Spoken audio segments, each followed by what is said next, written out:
Vamos abrir as nossas Bíblias novamente no Salmo de número 2.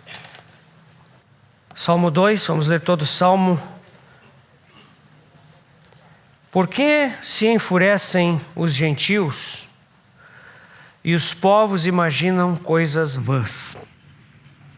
Os reis da terra se levantam e os príncipes conspiram contra o Senhor e contra o seu ungido, dizendo: rompamos os seus laços e sacudamos de nós as suas algemas. Ri-se aquele que habita nos céus. O Senhor zomba deles.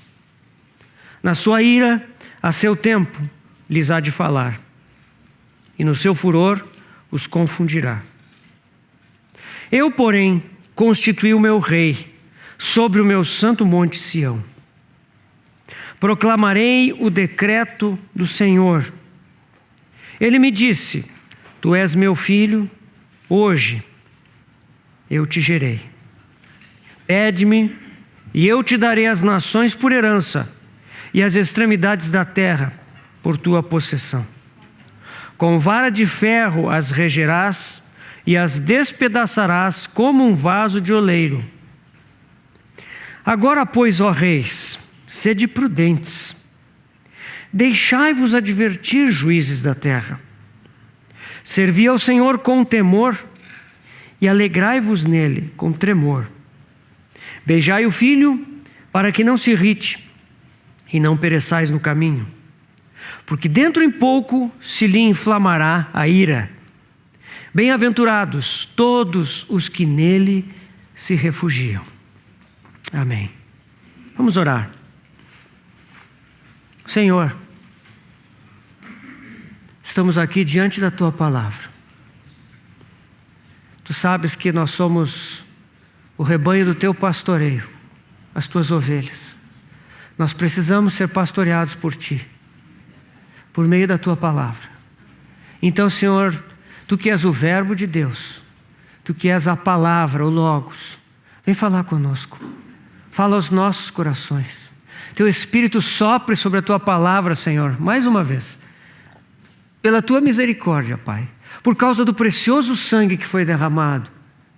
Vem soprar, ó Espírito de Deus, sobre a Tua palavra. E fala de uma forma viva e real em nossos corações. E ergue-nos, levanta-nos no dia do fim, nestes dias em que nós estamos vivendo, para que tenhamos um testemunho que glorifique o Teu nome. Ó Senhor, e desse modo Tu possas vir buscar o que é Teu. Encomendamos esse tempo nas Tuas mãos, agradecidos, ó Pai, no nome do Teu Filho amado, nosso Senhor Jesus. Amém. Irmãos, temos tratado desse tema da família cristã normal nos dias do fim. E ao longo das sessões que me cabem, eu tenho procurado repartir com os irmãos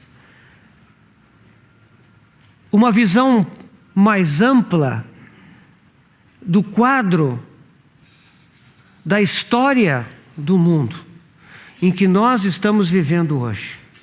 Para isso foi necessário retornar aos tempos anteriores à criação do mundo, ao coração do próprio Deus, ao seu desejo de criar o universo e criar o homem para dar tanto o universo como o homem ao seu amado Filho. Por causa do amor com o que o Pai amava o Filho, e ama o Filho, e sempre amará. Então o Pai, como que desejou criar o universo e criar o homem, a sua obra mais excelente, a sua imagem e semelhança, para que esse homem, em comunhão com o Filho, em união com o Filho, se tornasse a sua noiva, a sua esposa eterna. E essa comunhão e essa multiplicação do homem estendesse a vida gloriosa do Filho, a beleza de Cristo, por todo o universo criado. Nós falamos dessa criação. Nós falamos do fato de que O Pai sabia o que aconteceria ao criar um homem, a sua imagem e semelhança, tão livre ao ponto de poder rejeitá-lo. O Pai sabia o que aconteceria, mas o Filho se dispôs a redimir a criação. Pai, se essa é a tua vontade, então que o mundo seja criado. Eu farei o que for necessário. Eu irei ao mundo para redimir o homem. E desse modo o teu propósito venha a se cumprir. Então o mundo foi criado. E nós vemos na palavra de Deus, irmãos, isso falamos ontem, que Deus tem um interesse em nos revelar os quadros dessa história mundial. Nós vimos em Daniel, e aqueles 4 impérios mundiais, a história do mundo até os dias de hoje, a primeira e a segunda vinda do Senhor, que foram previstas por Daniel, mas que Daniel, dentro desse quadro mundial todo, não viu um pedaço que estava oculto, o mistério da igreja. E que o apóstolo João, em Apocalipse, ao contar a história das 7 igrejas, ele conta então o panorama da história mundial. E como aquilo que está no coração do Senhor é a sua igreja. O Senhor olha para esse mundo, e de fato esse mundo tem tantos povos, tem tanta história, tantas tradições, tantas coisas. Mas nesse mundo existe um interesse especial da parte do Senhor Jesus, que é a sua noiva, sua igreja. E por causa disso, o panorama que João recebe é o da história da igreja. O mundo é apresentado na sua história através daquelas 7 igrejas. E ali nós vemos o propósito de Deus sendo levado adiante naquelas 7 fases da igreja: Éfeso, Esmirna, Pérgamo, Tiatira, Sardes, Filadélfia, Laodiceia, até os dias do fim. Nós vimos como, desde o primeiro século, Deus preparou todas as coisas, e o Evangelho veio a esse mundo, nos dias do Senhor Jesus, no momento em que havia o Império Romano, em que havia boa parte, uma parte significativa do mundo estava unificada politicamente, em que haviam estradas e vias de navegação que ligavam a Europa, uma parte da Ásia, o norte da África, numa unidade. E através disso, o Evangelho, desde o Pentecostes, ele percorreu aquele mundo. Primeiro em Jerusalém, na Judéia, depois Samaria. E aí se estendeu até Roma. Nós terminamos o livro de Atos, que começa com o Pentecostes em Jerusalém. Esse livro termina com o apóstolo Paulo pregando livremente o Evangelho em Roma, no centro do Império Romano. Então nós vemos o Evangelho crescendo, e ao longo da história nós vamos vendo que esse Evangelho se propaga, ele vai se expandindo cada vez mais. Quando a reforma acontece no século XVI, quando surge a imprensa, então a Bíblia começa a ser traduzida em muitas línguas, na língua que os povos falavam. E quando nós chegamos ao século XIX, final do 18 e início do 19, nós entramos naquela fase da igreja que se chama Filadélfia. E ali nós falamos aos irmãos como o Senhor, através das conquistas da humanidade, através da máquina a vapor, dos navios a vapor que singraram os mares do mundo, das ferrovias que foram inventadas e os homens se deslocando por todos os cantos da terra. Por esses caminhos foram os missionários do Evangelho, por toda a terra, traduzindo a Bíblia, pregando o Evangelho, estabelecendo igrejas. Nós falamos sobre o movimento metodista com John Wesley, com Charles Wesley, com George Whitefield, na Inglaterra, nos Estados Unidos e em muitos outros lugares. Os moravianos, o Conde Zinzendorf. E depois o movimento dos irmãos, também na Inglaterra, que se espalhou pelo mundo.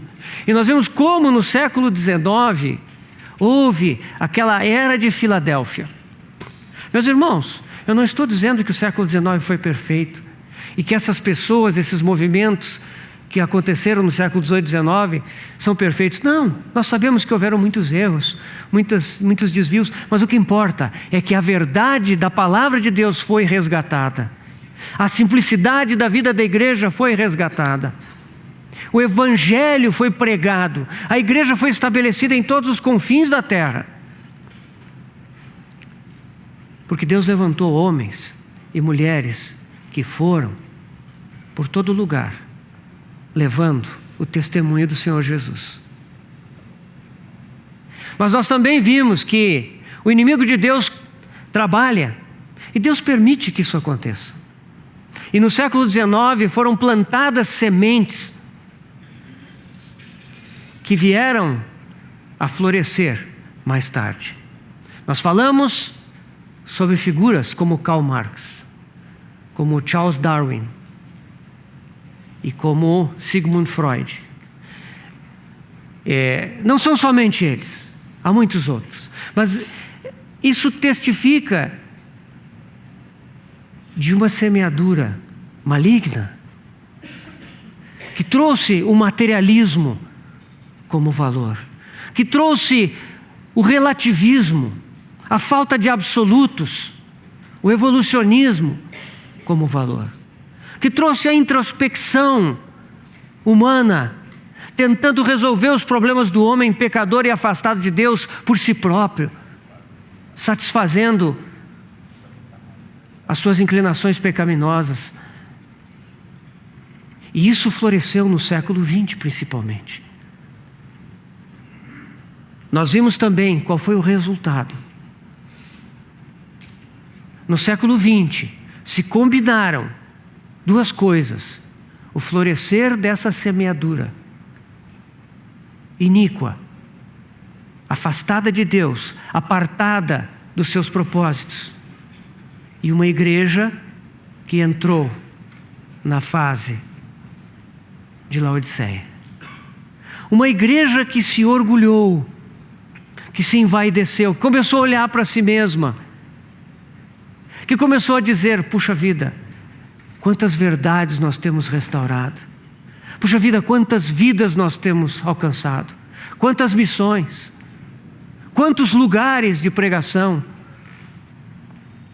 Essa igreja se orgulhou, e ao se orgulhar, ela se tornou pobre, cega e nua.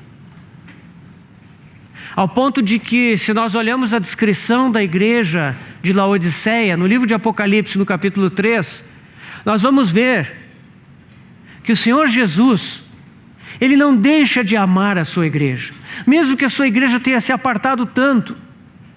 O Senhor Jesus não olha, ele fala que estou a ponto de vomitar-te na minha boca.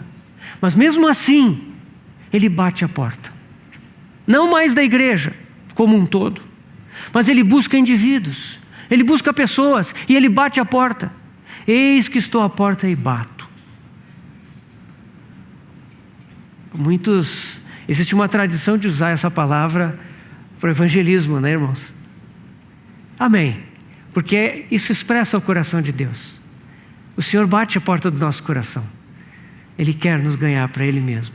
Mas essa palavra é principalmente para a igreja. Laodiceia se afastou do Senhor. Laodiceia continuou buscando se aprofundar nas verdades, buscando estender as suas atividades. E nesse orgulho, ela se esqueceu do Senhor. E o Senhor ficou do lado de fora.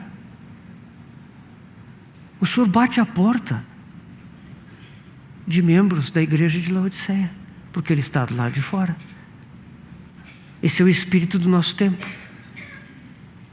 E com a igreja nessa condição espiritual de decadência, de afastamento do Senhor, então o século XX se torna um século muito sangrento. Nós falamos isso ontem, 2 guerras mundiais. 20 milhões de mortos na Primeira Guerra Mundial e 80 milhões de mortos na Segunda Guerra Mundial. Nosso irmão César estava falando ontem que nós não sabemos o que é guerra. Irmãos, nós não sabemos o que é isso. Graças a Deus por isso, né? Mas isso é para os irmãos perceberem quanto sofrimento houve na primeira metade do século XX. Quantas mortes. A maioria desses mortos foram civis, mortos em bombardeios, mortos em batalhas. Fora esses 100 milhões de mortos nas duas guerras, quantos feridos, quantos aleijados, quantos que perderam seus queridos. A Segunda Guerra Mundial terminou com 2 bombas nucleares. Falamos isso ontem, 200 mil mortos, instantaneamente, Hiroshima, Nagasaki. O único uso de bomba nuclear que já houve na história foi esse. Graças a Deus, não foi usado de novo ainda. Mas, meus irmãos, isso mostra quão trágico foi o século XX. Terminada a Segunda Guerra Mundial, surge um mundo que tem que renascer das cinzas. Surge um mundo sem mais certezas. Um mundo ansioso por algo novo. E aí é que nós vemos que o inimigo levanta uma geração que vai buscar novos princípios. O século XX é um século de protesto, como nosso irmão já falou. E nós falamos aqui que a década de 60, eu até perguntei que irmãos tinham nascido, né, até 1969, muitos levantaram as mãos. A década de 60 é uma década de protestos. Passada a guerra, um novo mundo surge. E a geração mais nova, ela tem como atitude uma intensa repulsa por aquilo que se passou antes dela.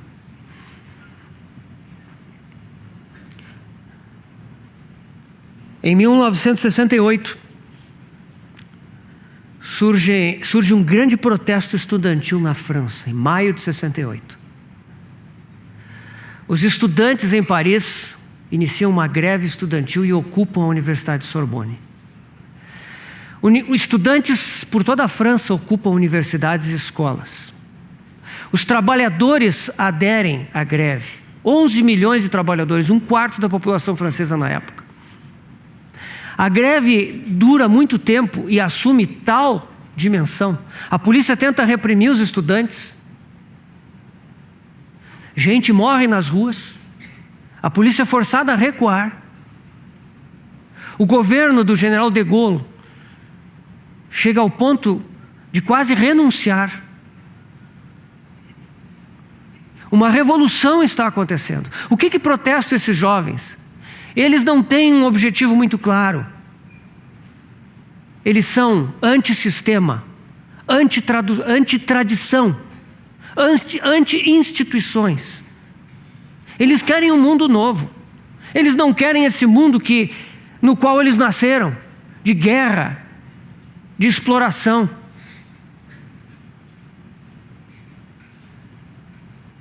Eles querem revolução. A televisão foi inventada na década de 20, mas ela só se tornou real como meio de comunicação nos anos 50 e se estabeleceu na década de 60. A TV transmite esses protestos pelo mundo todo e esses protestos, por causa disso, se espalham por toda a Europa e Estados Unidos.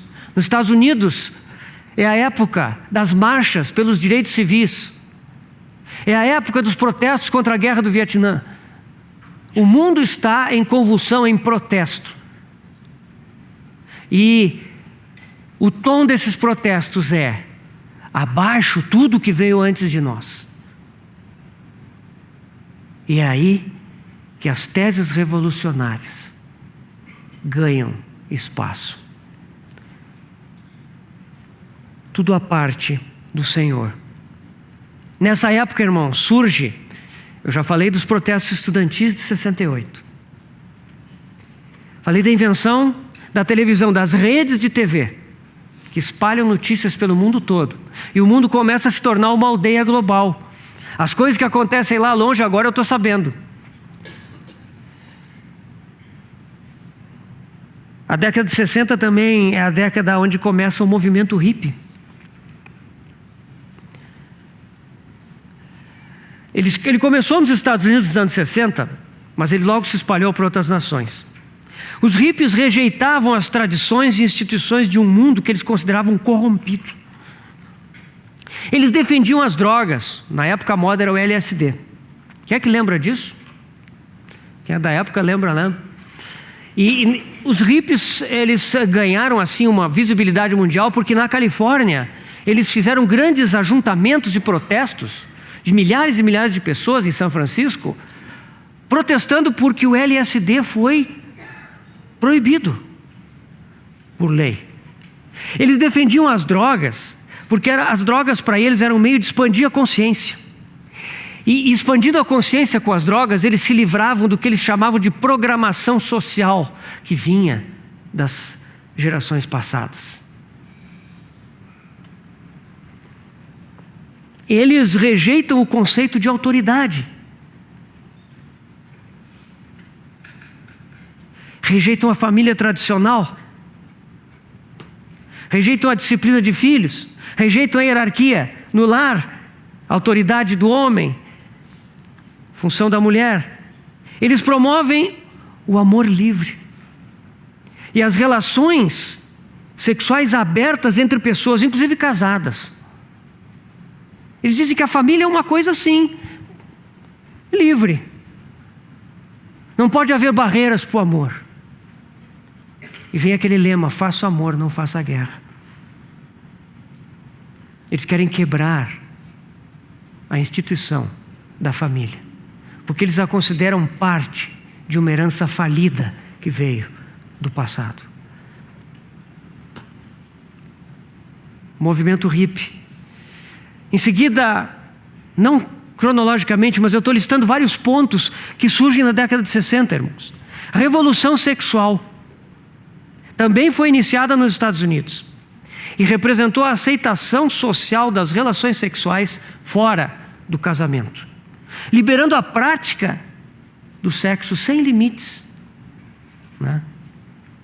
Rompamos as suas amarras, sacudamos as suas algemas. Vocês percebem a relação? Revolução sexual. O fator básico da revolução sexual foi a invenção do anticoncepcional, 1960, nos Estados Unidos, chamado Enovid, foi o primeiro, né? Ele foi liberado para venda em 72, mas eu cito o fato de que o mundo estava em busca dessas coisas. Liberação das amarras. Em 1970 também foi criada a pílula para o aborto.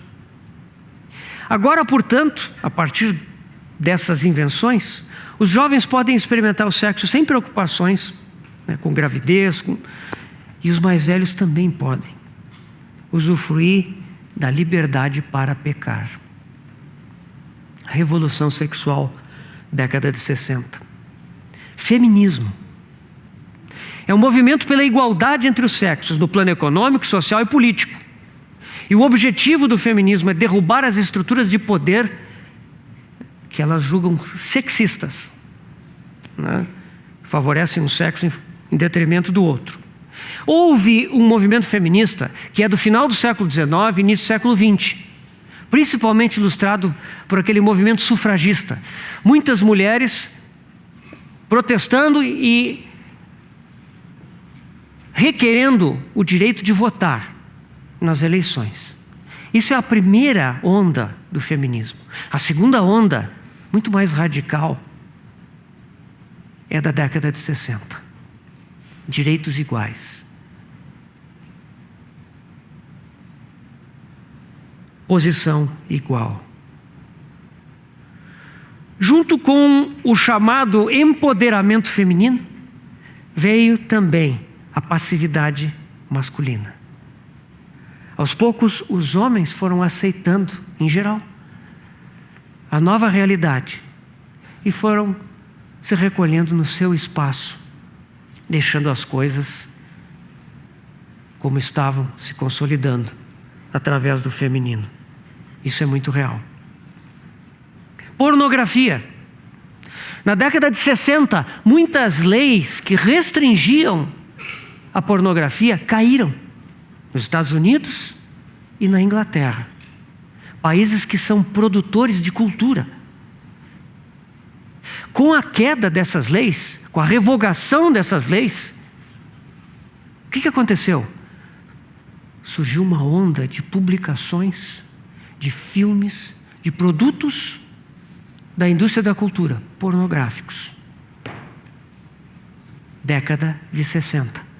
Com o advento da internet, que surgiu em 89, mas que foi aberta, lançada mundialmente em 91, a pornografia então experimentou um segundo boom através da internet,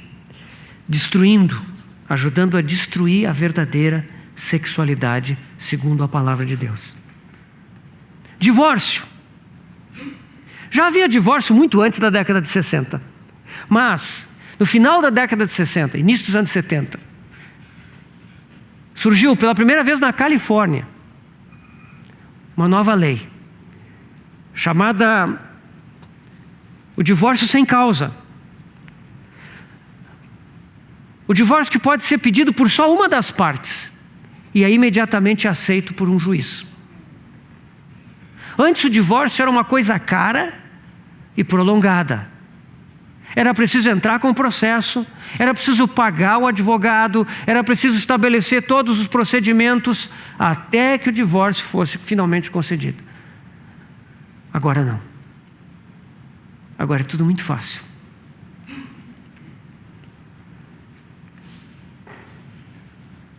E por fim, a homossexualidade. Atração sexual entre pessoas do mesmo gênero. Isso é mais recente. Isso é um desdobramento mais recente. Em 2003, o homossexualismo é legalizado pela Suprema Corte dos Estados Unidos. Em 2004, o casamento homossexual é legalizado num estado, o Havaí. Em 2015, portanto 11 anos depois, o casamento homossexual está legalizado em todos os 50 estados dos Estados Unidos. E nós sabemos que isso hoje é mundial.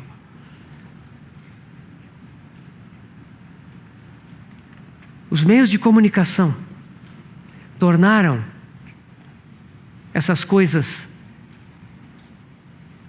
algo de alcance mundial muito rapidamente.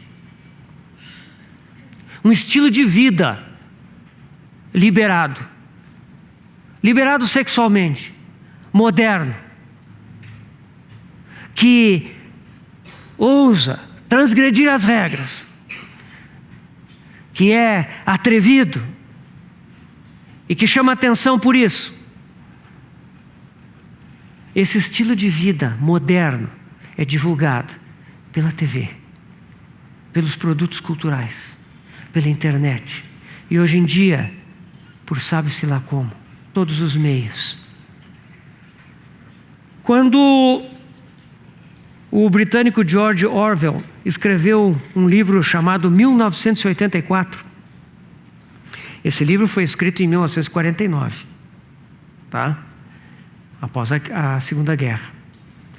Ele escreveu um livro descrevendo uma sociedade dominada por telas. Um mundo dominado por telas. Um mundo onde não se podia escapar de ficar enxergando telas, com uma programação. Não incentivo ninguém a ler esse livro, né? Mas o personagem principal ele sempre tenta ficar escapando, porque as telas elas são vistas e elas enxergam também.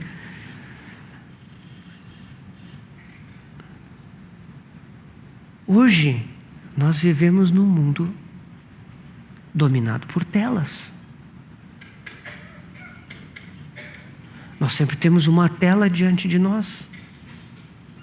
Eu lembro anos atrás, irmãos, faz tempo já, quando nos restaurantes começou a acontecer aquela coisa de ter sempre uma televisão ligada. Faz tempo isso.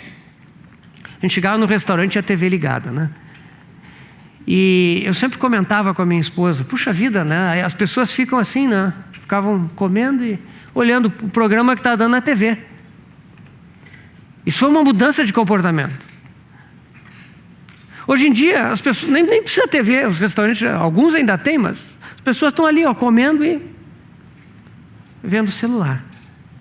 A única diferença que existe hoje em dia é que o George Orwell, ele descreveu um mundo sombrio, um mundo de opressão, em que as telas dominavam as pessoas. Ele errou a sua previsão. O mundo das telas de hoje não é um mundo que nos pareça sombrio. Nós nos alegramos com as telas. Nós estamos felizes com as nossas telas. Nós nos tornamos acríticos e passivos com as nossas telas. Esse é o mundo que emerge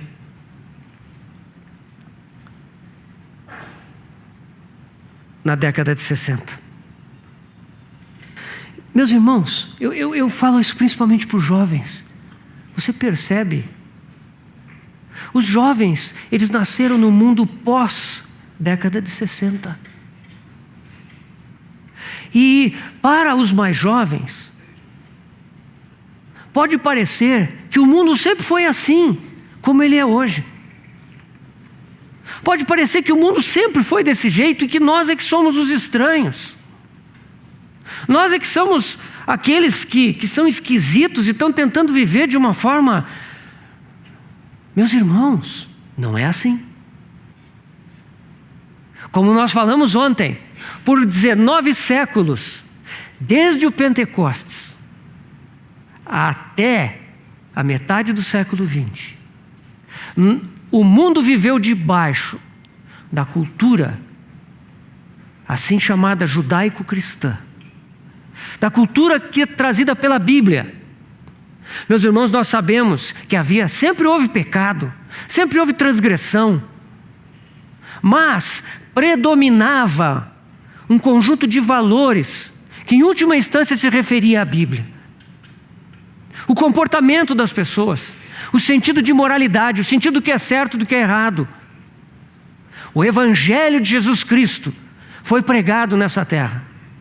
Desde o Pentecostes. No livro de Atos ele já toma o Império Romano. Chega a Roma. Nós sabemos que depois de Roma ele vai para o resto do Império. E ao longo da história, esse Evangelho chegou aos confins de toda a terra. Até que no século XIX, os missionários que correram o mundo, encheram a África, a Ásia, a Oceania, América Latina, todos os lugares, receberam o testemunho do Evangelho de Jesus Cristo. No entanto, na década de 60, essas coisas foram questionadas. Essa cultura foi questionada. As mídias eletrônicas divulgaram essa contestação. E tudo isso que eu falei para os irmãos mostra aquilo que o Salmo 2 diz. Porque se enfurecem os gentios e os povos imaginam coisas vãs. Os reis da terra se levantam e os príncipes conspiram. Contra quem? Contra o Senhor. Contra o nosso Deus eterno, Yahvé. E contra o seu ungido, o seu Messias, o seu Cristo. Dizendo, rompamos os seus laços e sacudamos de nós as suas algemas. Isso é o que nós vemos hoje. O Salmo 2 é um salmo profético que nos diz o que nós estamos vivendo hoje. O desafio à família, o nosso tema aqui, irmãos. A tentativa de destruição da família. A tentativa da criação de uma nova forma de associação dos seres humanos, completamente fora dos padrões da criação de Deus. É algo recente. É algo que nós estamos vendo nos nossos dias acontecer. Representa o ápice, o momento máximo da rebelião do homem inspirado por Satanás contra Deus. Nós estamos vivendo esse tempo. Isso parece apavorante num sentido, né, irmãos? Nosso irmão aqui na abertura estava falando, né, que existe um temor, né? Tanto o temor das coisas em si, como o temor pelo desejo de nós agradarmos ao Senhor em tempos tão difíceis, tão desafiantes. Como enfrentar esses tempos? Precisamos ler o resto do Salmo.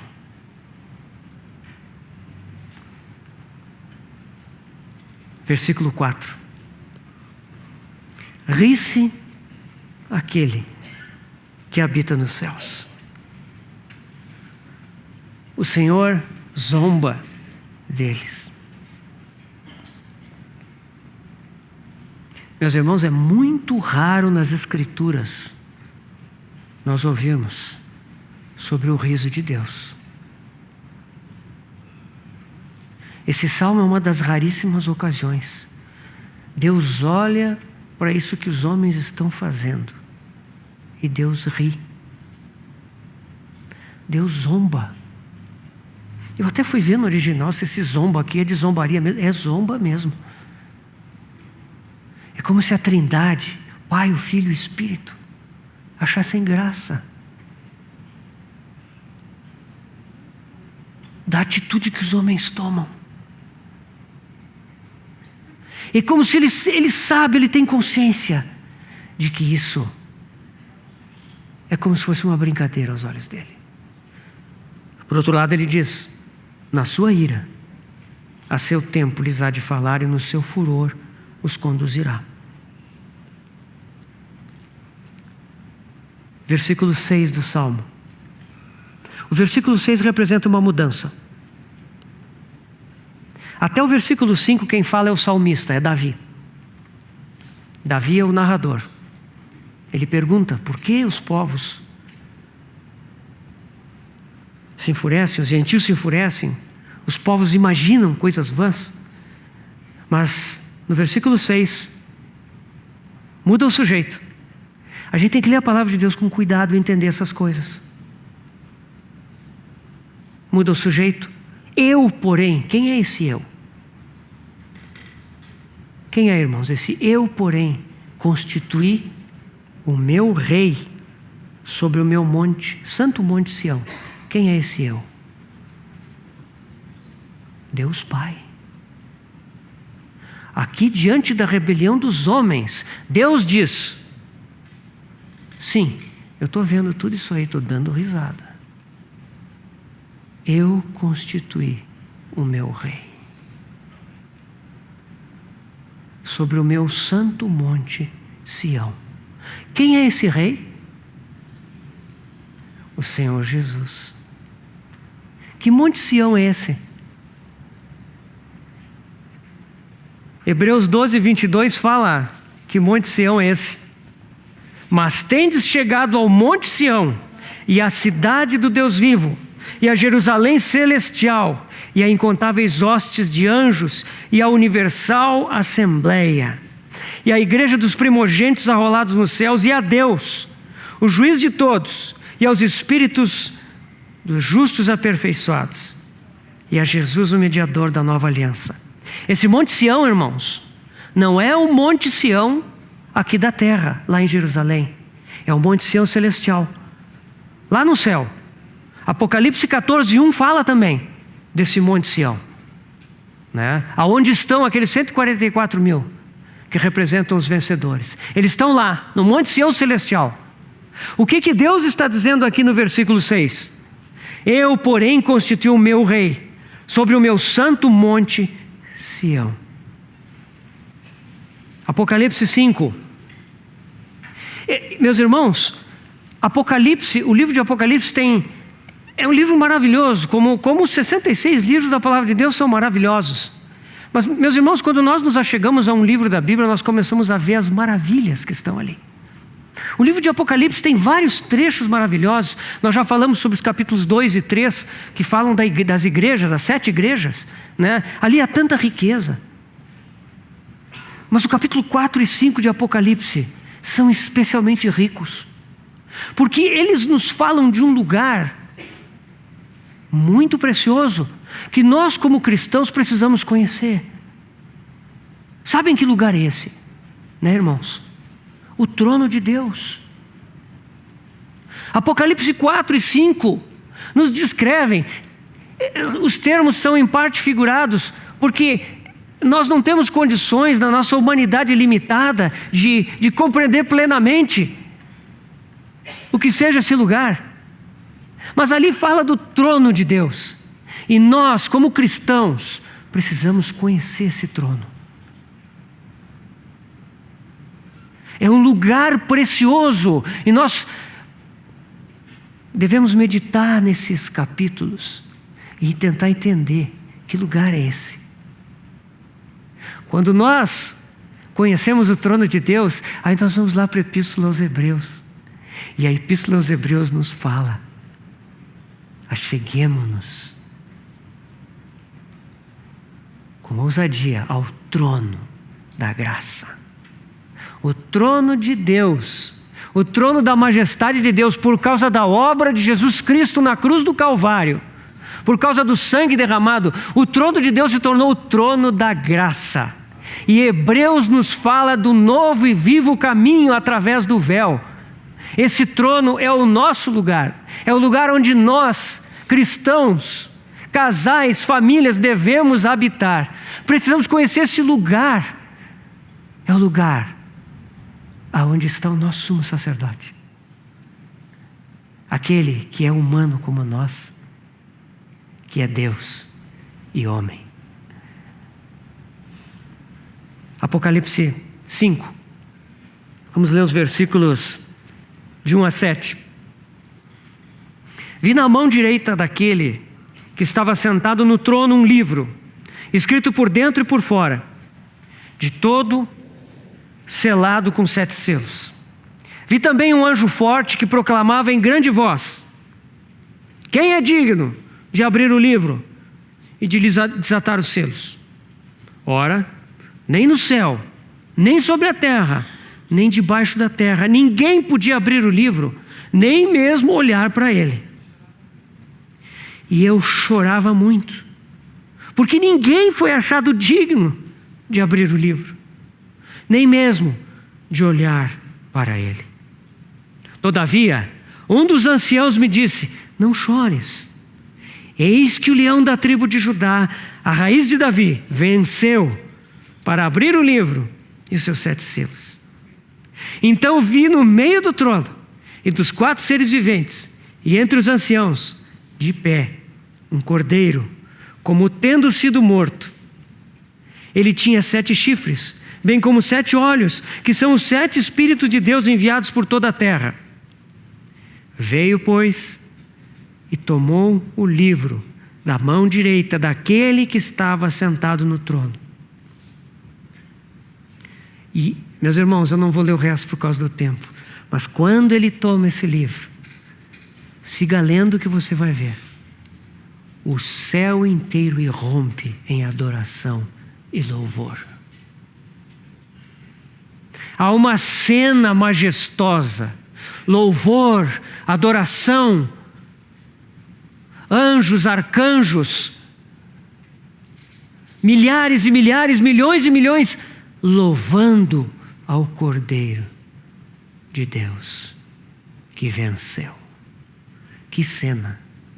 Que cena é essa, meu irmão? No capítulo anterior a esse, o capítulo 4, o trono de Deus é descrito. E lá nós vemos que há um trono lá, e Deus está sentado nesse trono. Alguém está sentado, diz João, porque ele não pode ver. Mas ao redor do trono há 24 tronos, e assentados ali 24 anciãos, que provavelmente são anjos de alta autoridade que governam os assuntos do universo. E há ali também 4 seres viventes que gerenciam a criação. E há milhares de outros anjos e 7 tochas. O Espírito Santo de Deus está ali. São 7 tochas, fogo ardente. Do trono saem relâmpagos, vozes, trovões. Meus irmãos, o trono de Deus é um lugar de atividade. Tronos, vozes, relâmpagos, chama. Deus não nos deixou aqui e foi descansar lá no seu trono. O Senhor Jesus, Ele não ascendeu aos céus e ficou sentado esperando as coisas acontecerem. Não, meus irmãos, o trono de Deus é ativo. Deus está, desde que Ele criou esse universo, ativo, realizando o seu propósito, fazendo a sua obra. Esse é o trono de Deus. Muita atividade, muito louvor. Mas é curioso que no capítulo 4 nós temos Deus Pai sentado no trono. Nós temos o Espírito Santo, as 7 tochas. Nós temos os 24 anciãos, os 4 seres viventes. Onde está o Filho? Esse trono nos é apresentado porque por 33 anos houve uma ausência no trono de Deus. Por 33 anos, a Trindade se privou da presença de um dos seus membros. Por quê, irmãos? Por nossa causa. Por amor de nós. Um dia chegou o momento e o Filho de Deus veio a esse mundo. Conforme diz Filipenses 2, Ele se esvaziou, não da sua divindade, mas das suas prerrogativas, dos seus privilégios, da sua glória, da sua majestade, da sua onipresença, onipotência, onisciência. Ele se esvaziou por amor de nós. Ele deixou o céu. Ele veio a esse mundo. Ele foi gerado pelo Espírito Santo no ventre de Maria. Ele nasceu como um bebê. Ele cresceu. Ele aprendeu a obediência pelas coisas que sofreu. Ele viveu uma vida perfeita. A vida do homem perfeito. E quando ele havia completado a sua carreira, uma vida perfeita e sem mácula, ele poderia, no Monte da Transfiguração, subir de volta para o céu. Porque lá o Pai disse, pela segunda vez, Tu és meu Filho amado, em quem me comprazo. Ele poderia voltar para o céu. Mas, meus irmãos, se ele voltasse para o céu, o que seria de nós? Onde nós estaríamos? Perdidos. Deus teria só um homem na glória. Mas Hebreus diz que Ele está conduzindo muitos filhos à glória. Por causa disso, Ele não ficou, Ele não subiu de lá. Ele desceu do Monte da Transfiguração até Jerusalém para subir em outro monte. O monte do Calvário. O Gólgota. Até aquela cruz. Por amor de nós, Ele entregou a sua vida perfeita para nos redimir, para nos trazer eterna salvação. Glórias ao nome do nosso Deus. Glórias ao nome do nosso Senhor Jesus Cristo. Tão grande salvação. Por causa disso, o trono de Deus, lá em Apocalipse 4, não tem o Filho ali. No capítulo 5, João está lá e ele vê aquela cena. Aquele anjo chega e diz: quem é digno de abrir o livro e tomar-lhe e abrir-lhe os selos? Quem é digno de tomar esse livro e de abrir os selos? O que é esse livro? Esse livro é a escritura do universo. Esse livro é a posse de todo o universo e do homem. Esse livro representa aquilo que o Pai sempre quis dar ao seu Filho. Meus irmãos, o desejo de Deus é que o homem pudesse ter essa autoridade, tomar esse livro e abrir os selos. Mas por toda a história humana, aquele anjo periodicamente deve ter vindo e feito essa mesma pergunta que João ouviu: quem é digno? Em nenhum lugar foi achado ninguém digno.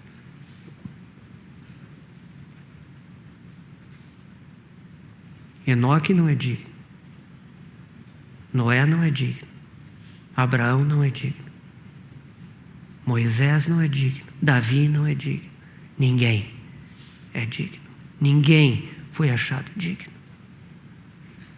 Quando João viu aquela cena, ele chorou convulsivamente. As emoções de João foram tomadas, porque tendo ele o coração que tinha, conhecendo o Senhor como ele conhecia, ele sabia o que aquela cena significava. Aquilo era o propósito de Deus. Como o propósito de Deus vai se cumprir, se não há quem seja digno de abrir esse livro? E ele chora muito. O anjo chega: não chores. O leão da tribo de Judá, a raiz de Davi, venceu para abrir o livro. Glória a Deus. Quando João olha, não é um leão, é o cordeiro. É um cordeiro, como tendo sido morto. O leão é um cordeiro. O coração e a disposição é de leão, mas o espírito é de cordeiro. Ele morreu por nós, mas ele não ficou na morte. O cordeiro está de pé. Você já viu o cordeiro de pé? Ele está de pé, erguido. Glória a Deus, meus irmãos. Esse cordeiro, então, toma o livro, porque ele é digno. Hoje há no trono de Deus alguém que é digno, um homem que é digno, o Filho de Deus e Filho do homem. Ele está no trono. O Salmo 2 se cumpriu. O nosso Senhor Jesus foi constituído rei sobre o Monte Sião. Versículos 7 e 8. Temos que ir rápido agora. Versículos 7 e 8 do Salmo 2. Proclamarei o decreto do Senhor. Ele me disse: tu és meu filho, eu hoje te gerei. Pede-me e eu te darei as nações por herança e as extremidades da terra por tua possessão. Versículo 9. Com vara de ferro as regerás e as despedaçarás como um vaso de oleiro. Quem é aqui o sujeito, meus irmãos? Do 7 ao 9.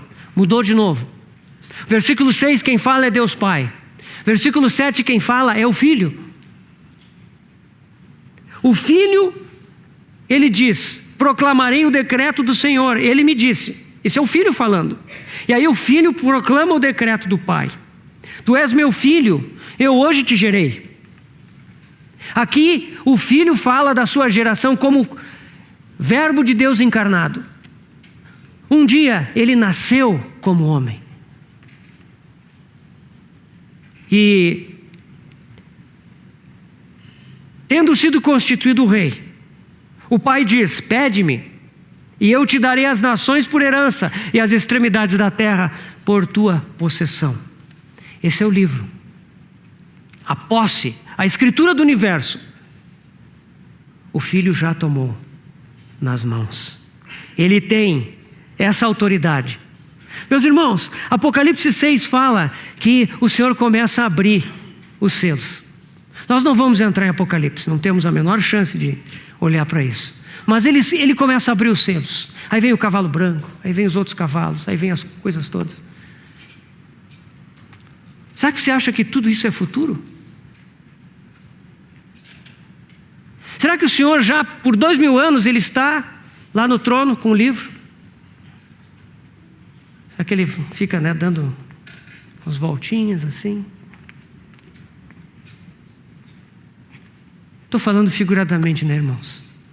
Meus irmãos, o Senhor está abrindo esses selos. Não vamos entrar nisso. Tem irmãos, o irmão Christian Shane, por exemplo, ele falava que nós devemos estar agora na altura do 5º selo. Nós não sabemos, mas o programa de Deus está se cumprindo. Independente da forma, irmão, que você entende a profecia, não importa. O que importa é o seguinte: o trono de Deus está ativo. O Filho de Deus, o Cordeiro de Deus foi recebido na glória, recebeu a Escritura e está abrindo os livros, está executando o programa de Deus, e nós estamos vivendo as últimas etapas disso. Isso não é emocionante? Isso não é maravilhoso, irmãos? Meus irmãos, como nós precisamos ver esse trono. O Senhor Jesus, lá em Mateus 28, disse aos seus discípulos, depois de ressurreto: toda a autoridade me foi dada nos céus e na terra. Quando nós contemplamos o trono de Deus, nós vemos o nosso Senhor Jesus em autoridade. Meus irmãos, Ele reina, Ele governa. Pode ser que nós tenhamos dificuldade em ver o seu reino e o seu governo em todas as coisas, mas é a nossa dificuldade. Ele reina. Como nós precisamos ver esse trono, meus irmãos. Meus irmãos, só vendo esse trono é que nós podemos sobreviver nessa era que nós vivemos. Mas vendo esse trono, nós venceremos. Nós vamos vencer porque Ele venceu. Tem de bom ânimo, eu venci o mundo. E nós nele vencemos. Em nós mesmos nós não podemos vencer. Mas se nós o contemplarmos no seu trono, nós venceremos. Meus irmãos, nós estamos acostumados a pensar no Senhor na sua trajetória terrena, nas coisas que Ele ensinou, nas coisas que Ele fez, nas coisas que Ele disse, na sua obra na cruz, maravilhosa obra, grandiosa obra. Mas nós esquecemos que Ele não ficou ali. Ele ressuscitou, Ele ascendeu aos céus, Ele está num trono de majestade, Ele está executando a obra de Deus, Ele tem toda a autoridade. Meus irmãos, isso precisa ser real para nós, porque aí a nossa fé encontra uma âncora verdadeira. Isso nos fortalece, isso nos faz enfrentar as dificuldades de outra forma. Precisamos ver o Senhor entronizado, vê-lo na glória. Ele reina, irmãos. Ele reina sobre todas as situações. Nós devemos trazer essa autoridade sobre cada situação das nossas vidas. Meus irmãos, é possível viver uma vida de família cristã normal hoje.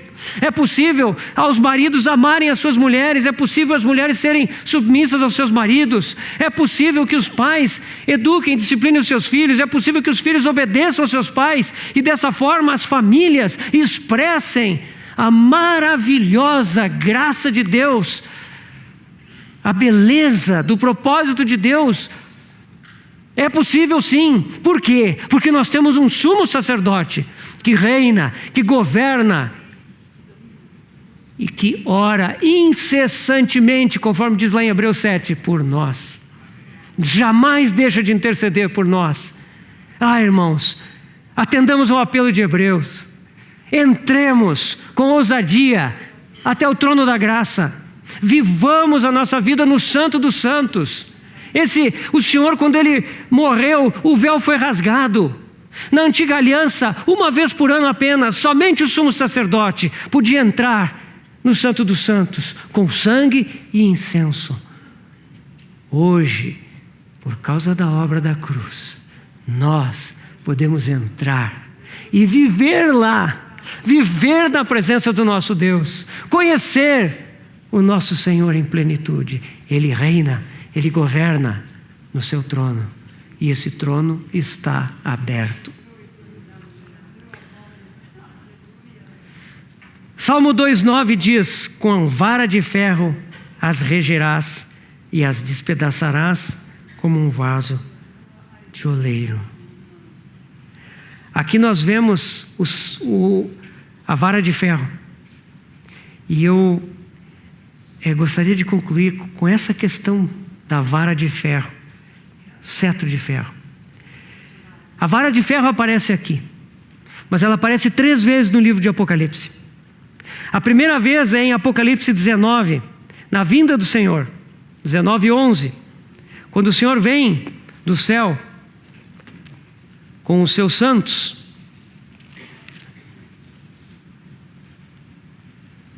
Vi o céu aberto e eis um cavalo branco, seu cavaleiro se chama Fiel e Verdadeiro, e julga e peleja com justiça.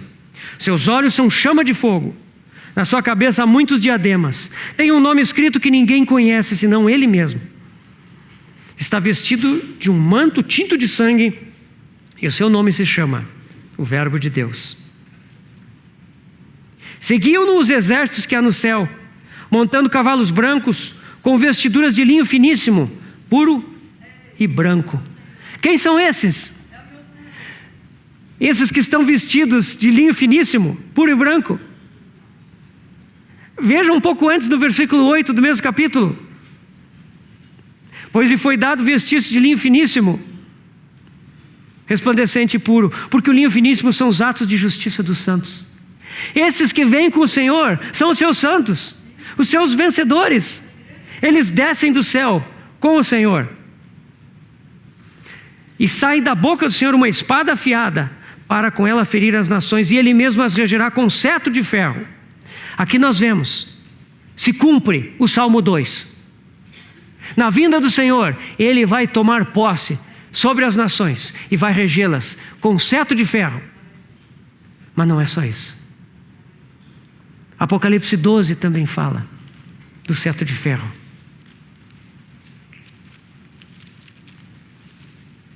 Ali é a profecia do filho varão.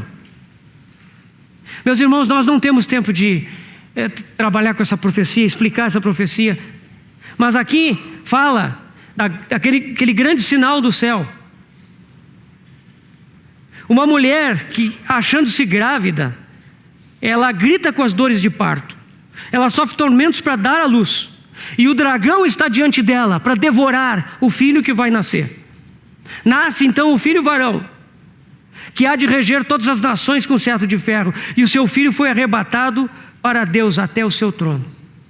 A mulher, porém, fugiu para o deserto, para o lugar onde Deus lhe havia preparado o lugar, né?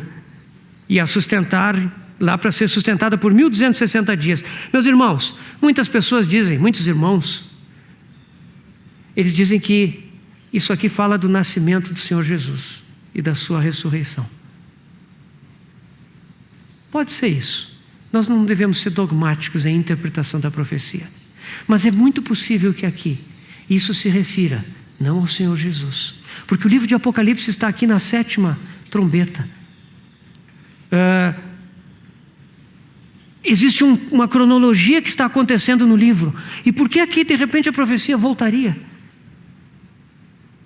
Por que essa mulher, se ela é Israel, onde o Senhor nasceu, por que ela é oculta por 1260 dias? Isso são 3 anos e meio. 1 tempo, 2 tempos, metade de um tempo. Isso é o período da tribulação.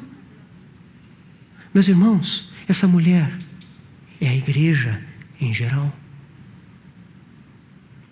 E esse filho varão são os vencedores da igreja. Eles são arrebatados até o trono. Isso fala de arrebatamento. E a descrição deles está no versículo 11 do capítulo 12. Ali nós ficamos sabendo quem são eles. Eles, pois, o venceram. Venceram quem? O acusador. Eles, os vencedores do Cordeiro, venceram por causa do sangue do Cordeiro, por causa da palavra do testemunho que deram, e mesmo em face da morte, não amaram a própria vida. Mas o cetro de ferro aparece também no capítulo 2. Já estamos bem no final, irmãos. O cetro de ferro é uma promessa ao vencedor da igreja de Tiatira. Aquela igreja onde a mulher Jezabel governa. Aquela igreja que provavelmente ilustra o período da Idade Média. Trevas. Mas naquela igreja havia muitos vencedores. Nós sabemos que ao longo da Idade Média, Deus levantou muitos vencedores. Muitos que sustentaram o testemunho do Senhor naquela época.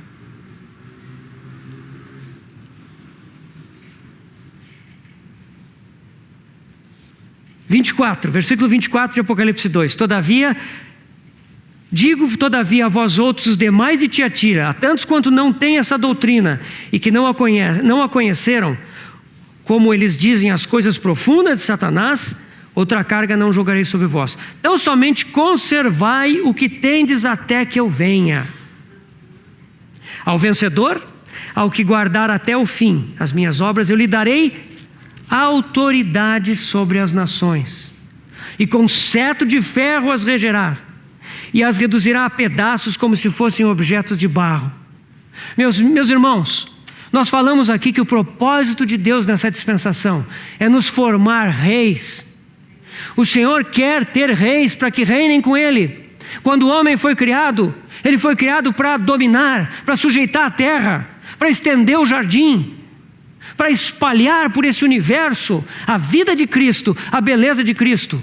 O homem foi criado assim, a mulher ajudadora, para cooperar nesse propósito. O homem foi criado para reinar, o propósito original do homem foi reinar. E vocês percebem aqui, irmãos, a obra de restauração, da redenção de Cristo se completa. Porque a promessa aos vencedores é que eles vão ter autoridade sobre as nações e com cetro de ferro as regerão. A mesma coisa que o Senhor vai fazer. Vocês entendem, irmãos? O nosso Senhor Jesus vai reinar eternamente sobre esse universo e nós somos chamados a reinar juntamente com Ele. E essa é a consumação dos propósitos de Deus. Por isso, irmãos, nessa era, nesse tempo do fim, é muito importante que nós vejamos esse trono, aonde o Filho de Deus, o Filho do homem está sentado e reinando. Ele reina sobre a história. Não se assuste, não fique atemorizado. Os tempos são difíceis.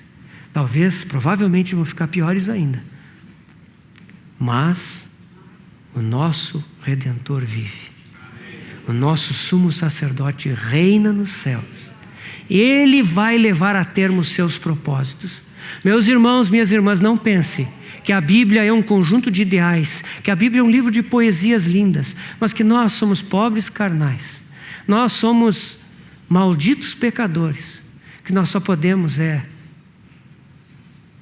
pedir perdão a Deus e aguardar a vinda do Senhor. Não. Peça perdão pelos seus pecados, sim. Arrependa-se dos seus pecados. Deixe que a cruz do nosso Senhor trate com a sua vida. Porque através disso, você será transformado num rei. Você vai aprender a reinar com Cristo. Romanos fala que nós reinaremos em vida, ainda aqui. Somos chamados a experimentar dessa vida de reinado aqui. Quanto mais no porvir. Meus irmãos, esse é o propósito de Deus. A família cristã normal não está falida. O casamento não está falido. A criação de filhos não está falida. O testemunho de Deus através da família não está falido. Pelo contrário, em tempos como o nosso, uma família que vive a vida segundo o trono de Deus, ela será luzeiro desse mundo. Que o Senhor anime os nossos corações. Que o Senhor nos encoraje. Ele é fiel. Nós somos infiéis, mas Ele é fiel. E se nós o contemplarmos no seu trono, nós seremos fortalecidos para viver uma vida que lhe traga prazer e satisfação. Vamos orar. Senhor, graças te damos, porque no teu amor tu nos criaste, ó Pai, para o Filho. Tu nos fizeste como presente do teu amor para o teu amado Filho. Tu nos fizeste maravilhosamente, Senhor, a tua imagem e semelhança. Tu nos deste um Espírito pelo qual nós podemos te conhecer. E nós podemos viver na tua presença, ouvir a tua voz, apreciar a tua criação. Senhor, te agradecemos. Agora, Senhor, nós te pedimos que tu possas abrir os nossos corações e descortinar esse panorama maravilhoso do teu propósito eterno. Ó Senhor, queremos trazer essa experiência para dentro das nossas casas, para as nossas famílias, para nosso relacionamento com a esposa, com o marido, com os filhos, com os pais. Senhor, queremos viver em nossas famílias a vida celestial para a qual Tu nos chamaste a viver. Queremos que neste mundo a beleza do Teu Filho, Jesus Cristo, a Sua vida perfeita, o Seu perfume seja exalado em nossas casas. Senhor, nós confiamos em Ti. Sabemos que isso está muito acima de nós, mas Tu nos chamaste para isso e o nosso privilégio é participar disso. Obrigado, Senhor. Te agradecemos desde já porque Tu respondes às nossas orações. Te bendizemos no nome do Senhor Jesus. Amém. Amém.